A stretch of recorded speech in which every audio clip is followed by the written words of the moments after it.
मेरे प्यारे देशवासियों, नमस्कार। मानसून के इस मौसम में प्राकृतिक आपदाएं देश की कसौटी कर रही हैं। पिछले कुछ हफ्तों में हमने बाढ़ और भूस्खलन का बड़ा कहर देखा है। कहीं घर उजड़ गए, कहीं खेत डूब गए, परिवार के परिवार उजड़ गए। पानी के तेज बहाव में कहीं पुल बह गए, सड़कें बह गई, लोगों का जीवन संकट में फंस गया। इन घटनाओं ने हर हिंदुस्तानी को दुखी किया है। जिन परिवारों ने अपने प्रियजन खोए, उनका दर्द हम सबका दर्द है। जहां भी संकट आया, वहां के लोगों को बचाने के लिए हमारे एनडीआरएफ, एसडीआरएफ के जवान, अन्य सुरक्षा बल, हर कोई दिन रात जुटे रहे। जवानों ने तकनीक का सहारा भी लिया है। थर्मल कैमरे, लाइव डिटेक्टर, स्नीफर डॉग्स और ड्रोन सर्विलेंस ऐसे अनेक आधुनिक संसाधनों के सहारे राहत कार्य में तेजी लाने की भरपूर कोशिश की गई। इस दौरान हेलीकॉप्टर से राहत सामग्री पहुंचाई गई, घायलों को एयरलिफ्ट किया गया। आपदा की घड़ी में सेना मददगार बनकर सामने आई। स्थानीय लोग, सामाजिक कार्यकर्ता, डॉक्टर, प्रशासन, संकट की इस घड़ी में सभी ने हर संभव प्रयास किया। मैं ऐसे हर नागरिक को हृदय से धन्यवाद देता हूं, जिन्होंने इस कठिन समय में मानवीयता को सबसे ऊपर रखा हुआ है। मेरे प्यारे देशवासियों, बाढ़ और बारिश की इस तबाही के बीच जम्मू कश्मीर ने दो बहुत खास उपलब्धियां भी हासिल की हैं। इन पर ज्यादा लोगों का ध्यान नहीं गया, लेकिन जब आप उन उपलब्धियों के बारे में जानेंगे तो आपको बहुत खुशी होगी। जम्मू कश्मीर के पुलवामा के एक स्टेडियम में रिकॉर्ड संख्या में लोग इकट्ठा हुए। यहां पुलवामा का पहला डे नाइट क्रिकेट मैच खेला गया। पहले ये होना असंभव था, लेकिन अब मेरा देश बदल रहा है। ये मैच रॉयल प्रीमियर लीग का हिस्सा है, जिसमें जम्मू कश्मीर की अलग अलग टीमें खेल रही हैं। इतने सारे लोग, खासकर युवा, पुलवामा में रात के समय हजारों की तादाद में क्रिकेट का आनंद लेते हुए ये नजारा वाकई देखने लायक था। साथियों, दूसरा आयोजन जिसने ध्यान खींचा वो है देश में हुआ पहला खेलो इंडिया वाटर स्पोर्ट्स फेस्टिवल, और वो भी श्रीनगर की डल झील पर हुआ। सचमुच ऐसा उत्सव आयोजित करने के लिए ये कितनी खास जगह है। इसका उद्देश्य है जम्मू कश्मीर में वाटर स्पोर्ट्स को और लोकप्रिय बनाना। इसमें पूरे भारत से 800 से अधिक एथलीट्स ने हिस्सा लिया। महिला एथलीट्स भी पीछे नहीं रही, उनकी भागीदारी भी लगभग पुरुषों के बराबर थी। मैं उन सभी खिलाड़ियों को बधाई देना चाहता हूं, जिन्होंने इसमें भाग लिया। विशेष बधाई मध्य प्रदेश को, जिसने सबसे ज्यादा मेडल जीते। उसके बाद हरियाणा और उड़ीसा का स्थान रहा। जम्मू कश्मीर की सरकार और वहां की जनता की आत्मीयता और मेहमान नवाजी की मैं भूरी भूरी प्रशंसा करता हूं। साथियों, इस आयोजन से जुड़े अनुभव को आप तक पहुंचाने के लिए मैंने सोचा है कैसे दो खिलाड़ियों से भी बात करूं, जिन्होंने इसमें हिस्सा लिया। उनमें से एक है ओडिशा की रश्मिता साहू और दूसरे हैं श्रीनगर के मोहसिन अली। आइए सुनते हैं वो क्या कहते हैं। रश्मिता जी, नमस्ते। नमस्ते सर। जय जगन्नाथ। जय जगन्नाथ सर। रश्मिता जी, सबसे पहले तो आपको खेल जगत में सफलता के लिए बहुत बहुत बधाई। Thank you sir. रश्मिता, हमारे श्रोता आपके बारे में और आपकी खेल यात्रा के बारे में जानने के लिए बहुत उत्सुक है। मैं भी बहुत उत्सुक हूँ, बताइए। सर, मैं रश्मिता साहू हूँ, उड़ीसा से। और मैं कैनोइंग प्लेयर हूँ। मैं 2017 से कोर्स ज्वाइन किया था, कैनोइंग शुरू किया था और मैं नेशनल लेवल में नेशनल चैंपियनशिप और नेशनल गेम्स में पार्टिसिपेट किया हूँ। मेरा 41 मेडल्स है, 13 गोल्ड, 14 सिल्वर और 14 ब्रॉन्ज मेडल सर। इस खेल की रुचि कैसे बनी? सबसे पहले किसने आपको इस तरफ प्रेरित किया? आपके परिवार में खेल का वातावरण है क्या? नहीं सर, मैं जिस गांव से आती हूँ उसमें खेल का कोई ये नहीं था। तो इधर नदी में बोटिंग हो रहा था तो ऐसे स्विमिंग के लिए गया था, तो ऐसे मैं और मेरा दोस्त लोग ऐसे स्विमिंग कर रहा था तो एक बोट गया है कैनोइंग कायाकिंग का।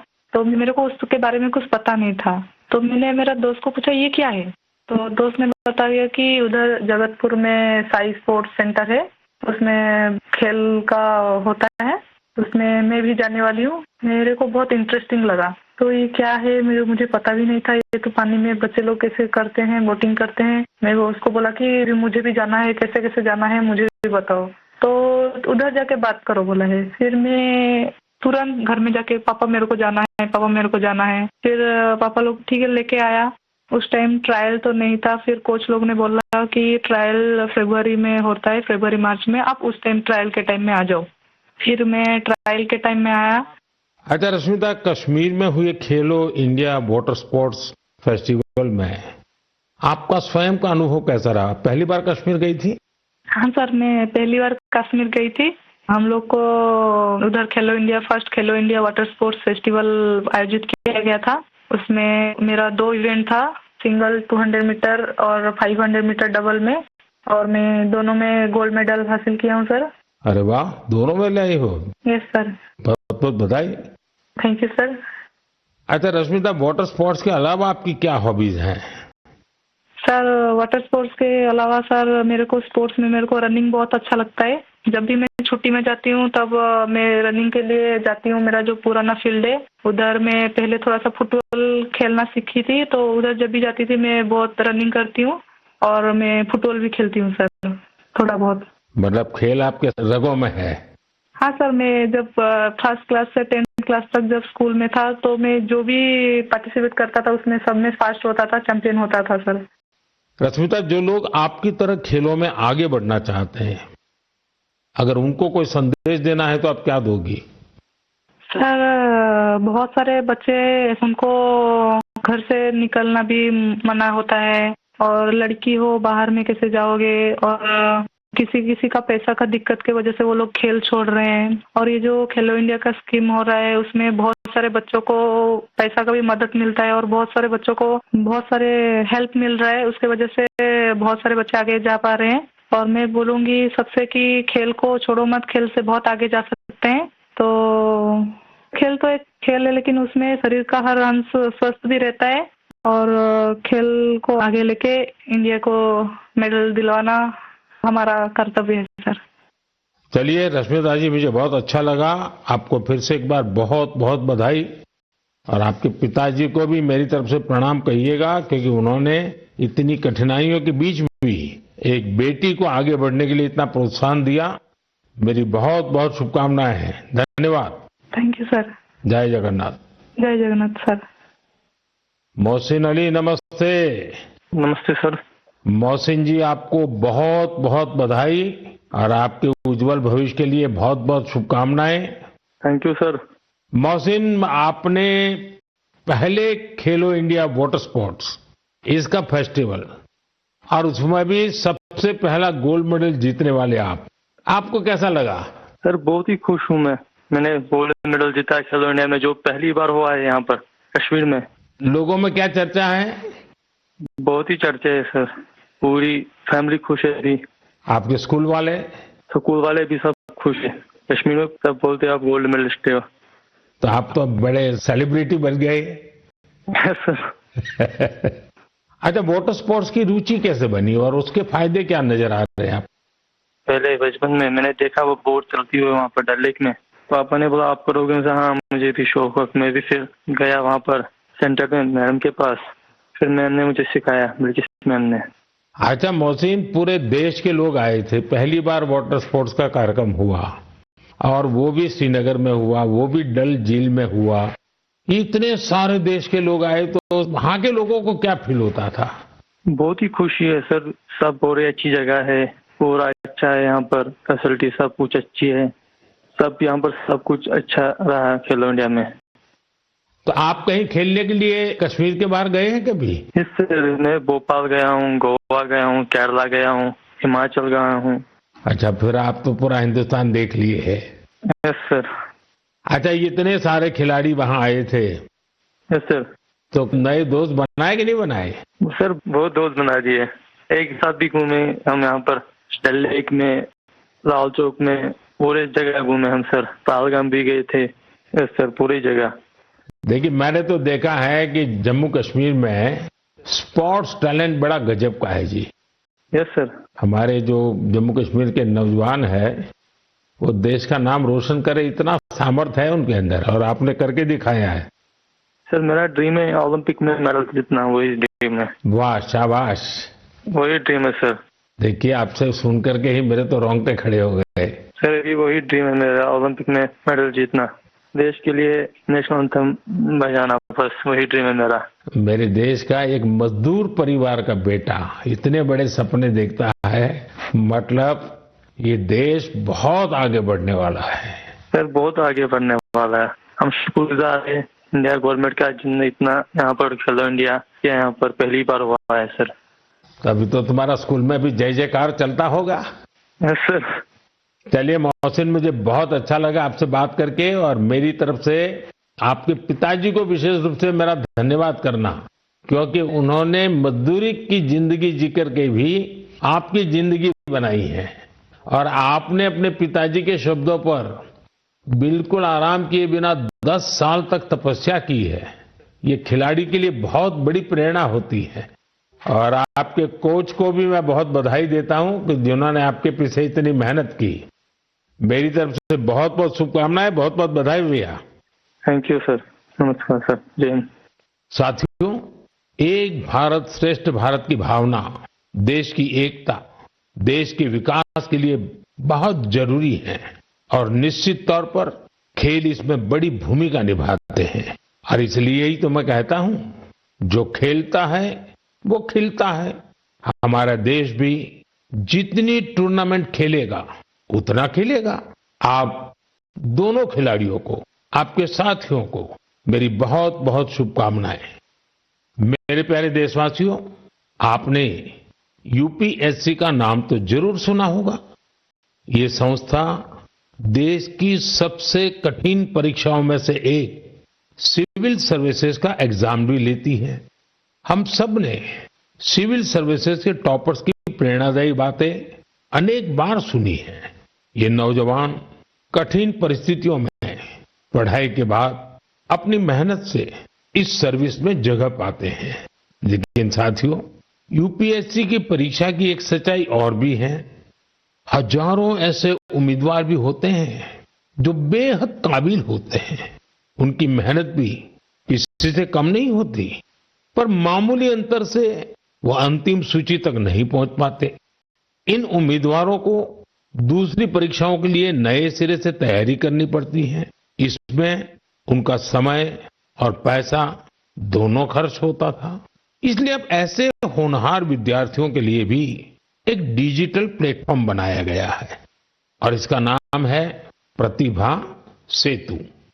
प्रतिभा सेतु में उन उम्मीदवारों का डेटा रखा गया है जिन्होंने यूपीएससी की अलग अलग परीक्षाओं के सभी चरण पास किए, लेकिन अंतिम मेरिट लिस्ट में उनका नाम नहीं आ पाया।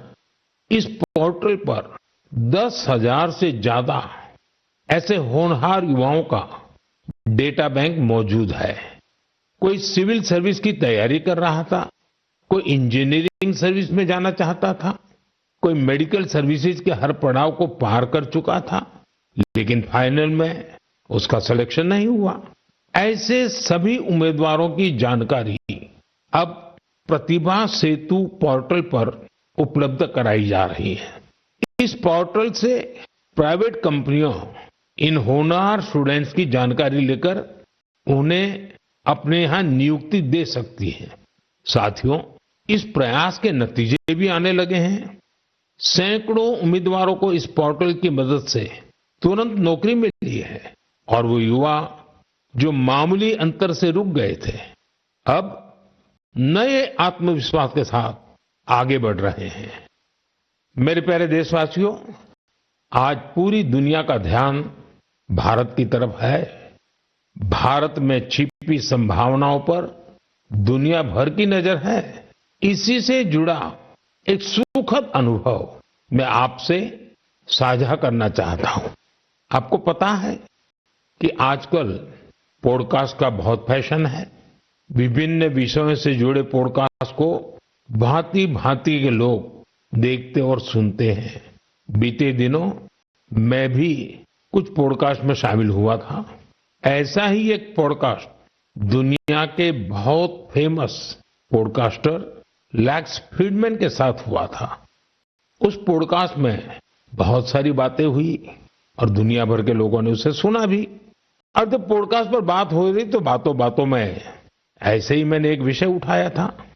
जर्मनी के एक खिलाड़ी ने उस पॉडकास्ट को सुना और उसका ध्यान मैंने उसमें जो बात बताई थी उस पर केंद्रित हो गया। उन्होंने उस टॉपिक से इतना कनेक्ट किया कि पहले उन्होंने उस टॉपिक पर रिसर्च की और फिर जर्मनी में भारतीय दूतावास से संपर्क किया और उन्होंने चिट्ठी लिखकर बताया कि वो उस विषय को लेकर भारत से जुड़ना चाहते हैं।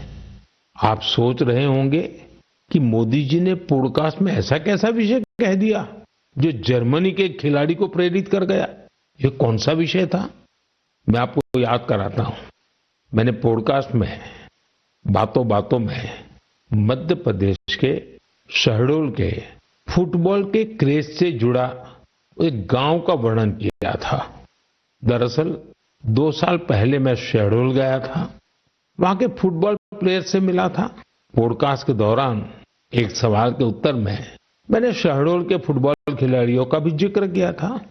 यही बात जर्मनी के फुटबॉल खिलाड़ी और कोच डिटमार बायर्सडॉर्फर ने भी सुनी।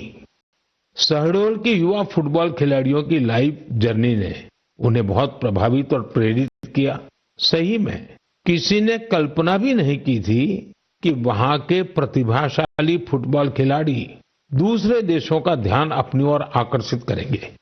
अब जर्मनी के इस कोच ने शहडोल के कुछ खिलाड़ियों को जर्मनी की एक एकेडमी में ट्रेनिंग देने की पेशकश की है। इसके बाद मध्य प्रदेश की सरकार ने भी उनसे संपर्क किया है। जल्द ही शहडोल के हमारे कुछ युवा साथी ट्रेनिंग कोर्स के लिए जर्मनी जाएंगे। मुझे यह देखकर भी बहुत आनंद आता है कि भारत में फुटबॉल की लोकप्रियता निरंतर बढ़ रही है। मैं फुटबॉल प्रेमियों से आग्रह करता हूं कि जब समय मिले वे शहडोल जरूर जाएं और वहां हो रहे स्पोर्टिंग रिवॉल्यूशन को करीब से देखें। मेरे प्यारे देशवासियों, सूरत में रहने वाले जितेंद्र सिंह राठौड़ के बारे में जानकर आपको बहुत सुखद एहसास होगा। मन गर्व से भर जाएगा। जितेंद्र सिंह राठौड़ एक सिक्योरिटी गार्ड है और उन्होंने एक ऐसी अद्भुत पहल की है जो हर देशभक्त के लिए बहुत बड़ी प्रेरणा है। पिछले कुछ वर्षों से वो उन सभी जवानों के बारे में जानकारियां जुटा रहे हैं जिन्होंने भारत माता की रक्षा में अपने प्राण न्योछावर किए हैं। आज उनके पास प्रथम विश्व युद्ध से लेकर अब तक शहीद हुए हजारों वीर जवानों के बारे में जानकारियां मौजूद है। उनके पास शहीदों की हजारों तस्वीरें भी हैं। एक बार एक शहीद के पिता की कही गई बातें उनके हृदय को छू गई। शहीद के पिता ने कहा था, बेटा गया तो क्या हुआ, वतन तो सलामत है ना। इस एक बात ने जितेंद्र सिंह जी के मन में देशभक्ति का एक अद्भुत जुनून भर दिया। आज वो कई शहीदों के परिवारों के संपर्क में है।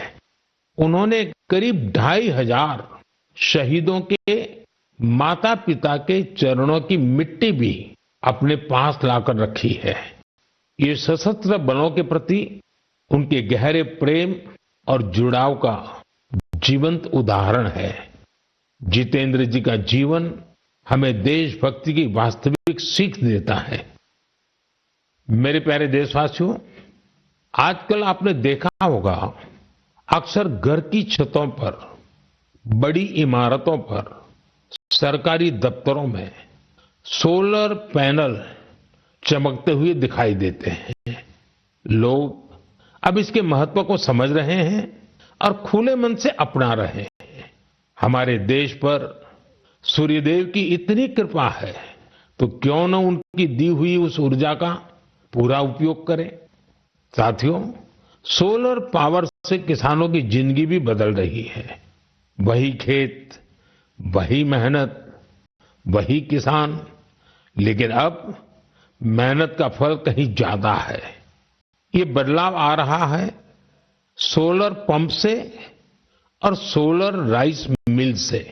आज देश के कई राज्यों में सैकड़ों सोलर राइस मिल लग चुकी है। इन सोलर राइस मिलों ने किसानों की आय के साथ ही उनके चेहरे की रौनक भी बढ़ा दी है। साथियों, बिहार की देवकी जी ने सोलर पंप से गांव की किस्मत बदल दी है। मुजफ्फरपुर के रतनपुरा गांव के रहने वाली देवकी जी को लोग अब प्यार से सोलर दीदी कहते हैं। देवकी जी, उनका जीवन आसान नहीं था।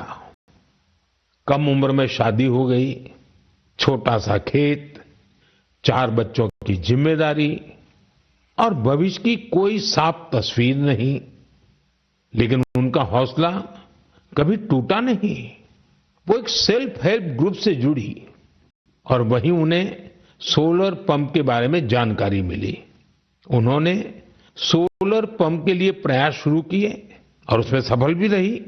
सोलर दीदी के सोलर पंप ने इसके बाद जैसे गांव की तस्वीर ही बदल दी।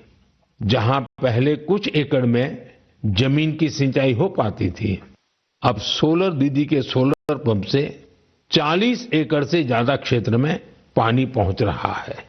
सोलर दीदी के इस अभियान में गांव के दूसरे किसान भी जुड़ गए हैं। उनकी फसलें हरी भरी होने लगी हैं, आमदनी बढ़ने लगी। साथियों, पहले देवकी जी की जिंदगी 4 दीवारी के भीतर सिमटी हुई थी, लेकिन आज वो पूरे आत्मविश्वास से अपना काम कर रही है। सोलर दीदी बनकर पैसे कमा रही है और सबसे दिलचस्प बात की, वो क्षेत्र के किसानों से यूपीआई के जरिए पेमेंट लेती है। अब पूरे गांव में उन्हें बहुत सम्मान से देखा जाता है। उनकी मेहनत और दूरदर्शिता ने दिखा दिया है कि सौर ऊर्जा सिर्फ बिजली का साधन नहीं है, बल्कि ये गांव-गांव में नई रोशनी लाने वाली एक नई शक्ति भी है।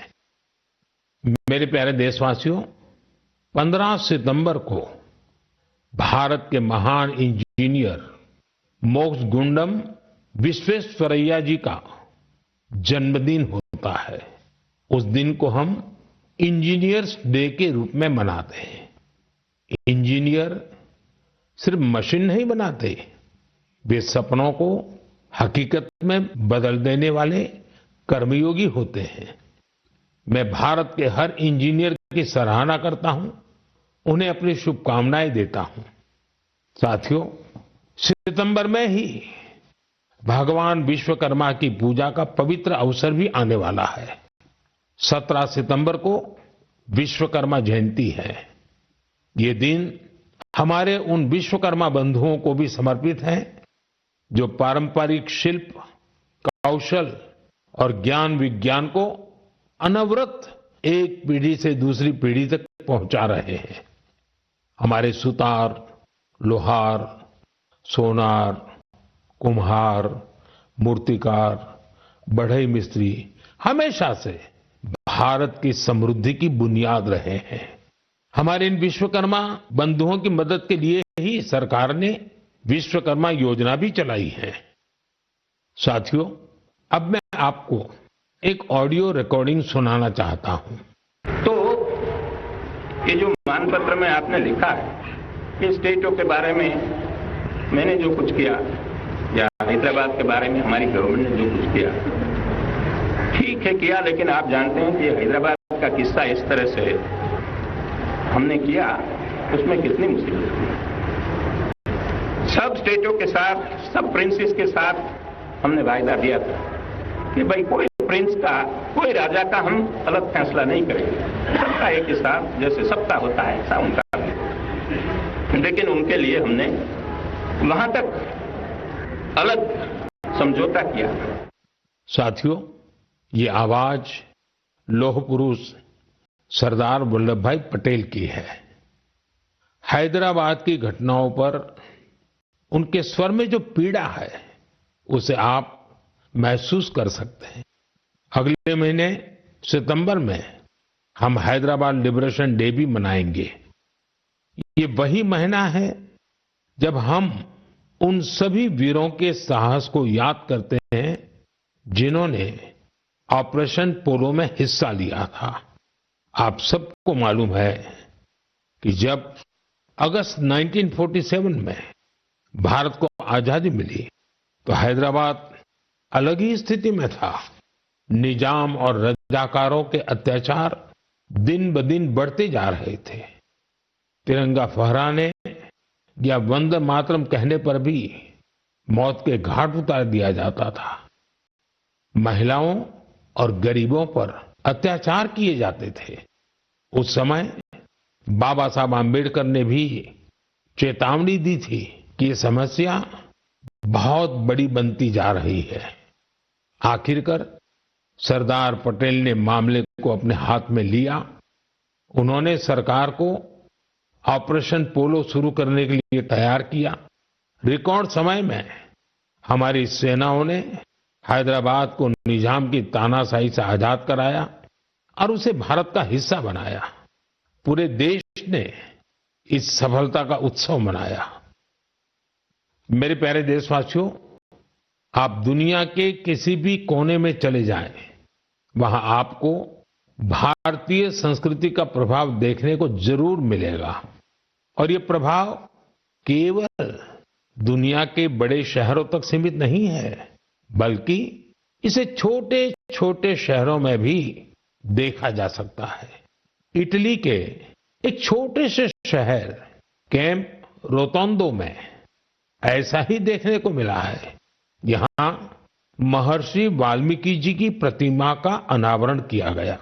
इस कार्यक्रम में वहां के स्थानीय मेयर सहित क्षेत्र के अनेक अहम व्यक्ति भी शामिल हुए।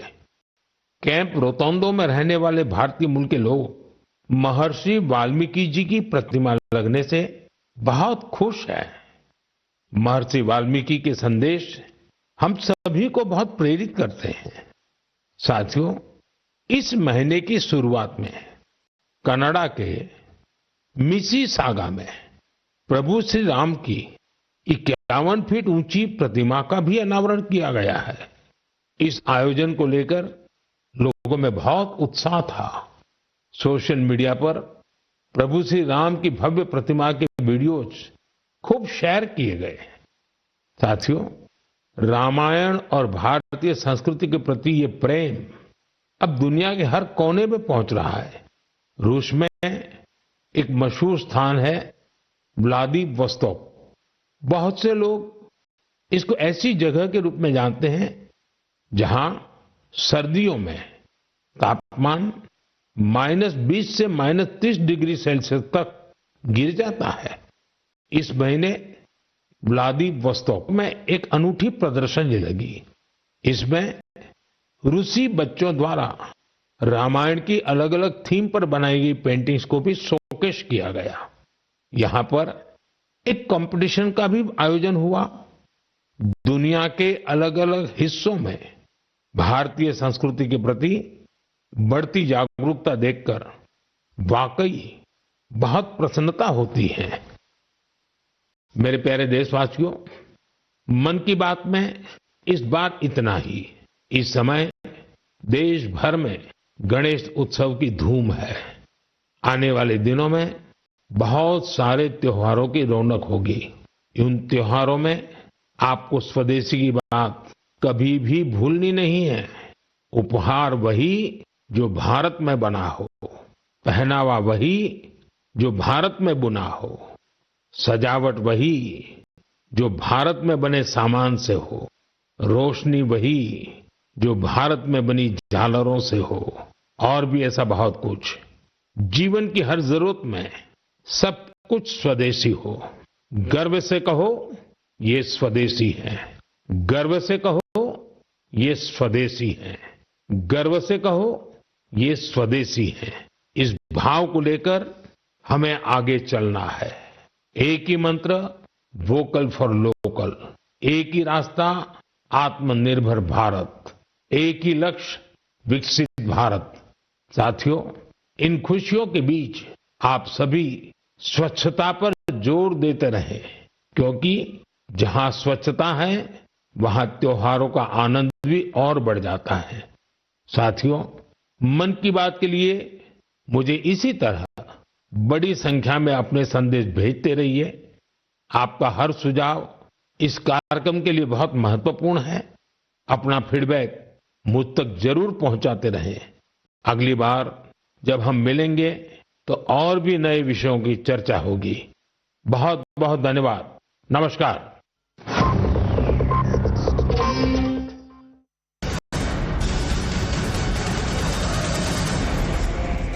और बड़ी खबर